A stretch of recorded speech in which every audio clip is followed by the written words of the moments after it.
ఓం సదాశివసమారంభాం వ్యాసశంకరమధ్యమాం అస్మదాచార్యపర్యంతాం వందే గురుపరంపరాం.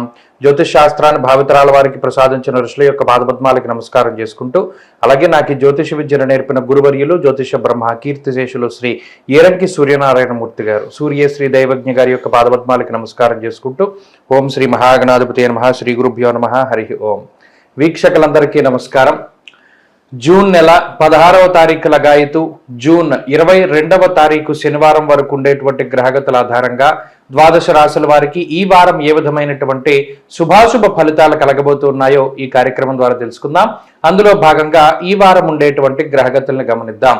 ఈ వారంలో శనేశ్వరుడు కుంభరాశి యందు, మీనమందు రాహువు, మేషమందు కుజగ్రహము, వృషభ రాశి యందు గురుడు, మిథున రాశి యందు రవి, బుధ, శుక్రగ్రహాల యొక్క సంచారం అనేటువంటిది జరుగుతున్నది.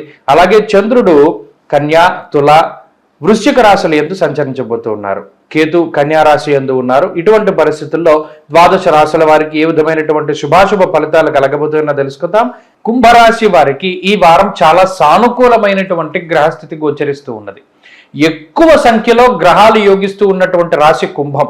అయితే ఈ కుంభరాశి వారు వారి వారి ఫలితాలను ఇంత పాజిటివ్గా అనుభవించలేకపోతే మాత్రం వారి జాతకాలను సరిచూసుకోవాలి. ఎందుకంటే గోచార పరంగా అటు పంచమ స్థానమందు శుక్రుడు కానీ, బుధుడు కానీ, అలాగే కుజుడు తృతీయమందు యోగించడం కానీ, అలాగే చంద్రుడు యోగిస్తూ ఉండేటువంటి విధానం కానీ, రాహు అనుకూలత కానీ, 5 గ్రహాలు యోగిస్తూ ఉన్నటువంటి ఏకైక రాశి. అయితే ఈ ఫలితాలు గనక మీకు అందకపోతే జాతకంలో ఏదైనా దశల లోపం ఉండి ఉండొచ్చు, అది జాగ్రత్తగా చూసుకోవాలి. ఎందుకంటే ఇంత పంచగ్రహ అనుకూలత కలిగినటువంటి ఈ గ్రహస్థితి మరలా తిరిగి రాదు. అయితే ఈ గ్రహ సంపత్తి వల్ల కుంభరాశి వారికి ఏమవుతుందంటే అంటే బుద్ధి ప్రచోదనం అవుతూ ఉంటుంది. ఇప్పటి వరకు ఎవరో చెప్పినటువంటి నిర్ణయాలను పాటిస్తూ ఎక్కువగా ఇబ్బందులు పడుతూ తెలిసి తెలియనటువంటి పనుల్లో జోక్యం చేసుకుంటూ ముందుకు వెళ్ళినటువంటి కుంభరాశి వారు ఇప్పుడు స్వయం కృషి పైన ముందుకు వెళుతూ ఉంటారు. కొన్ని సందర్భాల్లో వారు ఇబ్బంది పడినప్పటికీ కూడా సొంత నిర్ణయాలు తీసుకుంటూ, సొంత తెలివితేటల మీద ఆధారపడుతూ, సొంత విజ్ఞానాన్ని, అనుభవపూర్వకమైనటువంటి జ్ఞానాన్ని వారు అది దృష్టిలో పెట్టుకుని ముందుకు సాగుతూ ఉండేటువంటి పరిస్థితులు కనబడుతూ ఉన్నాయి. ప్రత్యేకించి లౌకికమైనటువంటి విధి విధానాలని అవలంబించేటువంటి పరిస్థితి, కొత్త ప్రణాళికలు, కొత్త జీవన విధానము, కొత్త ఆలోచన ధోరణి, జీవన సరళి ఇవన్నీ కూడా మారేటువంటి పరిస్థితులు ఉన్నాయి. ఇక ఈ గ్రహస్థితి ఆర్థికంగా ఈ రాశి వారికి చాలా గొప్పగా ఉపయోగపడుతుంది.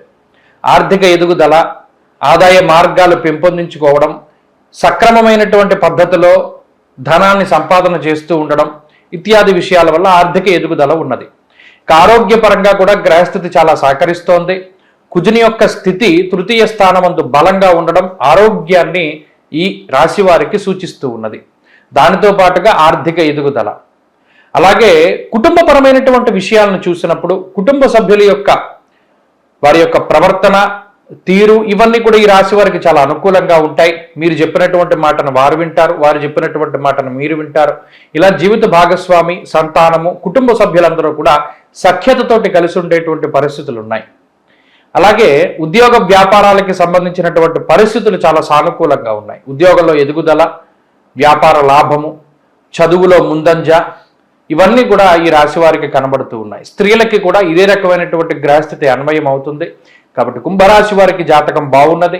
ఈ రాశి వారు మరింత అనుకూలమైనటువంటి ఫలితాలని సాధించడానికై కాలభైరవుని యొక్క ఆరాధన చేస్తూ ఉండడం చెప్పదగినటువంటి సూచన. ఈ వారంలో కలిసొచ్చేటువంటి రోజు శుక్రవారంగా చెప్పవచ్చును. అదృష్ట సంఖ్య 5, అదృష్ట వర్ణము తెలుపు. తదుపరి మీనరాశి.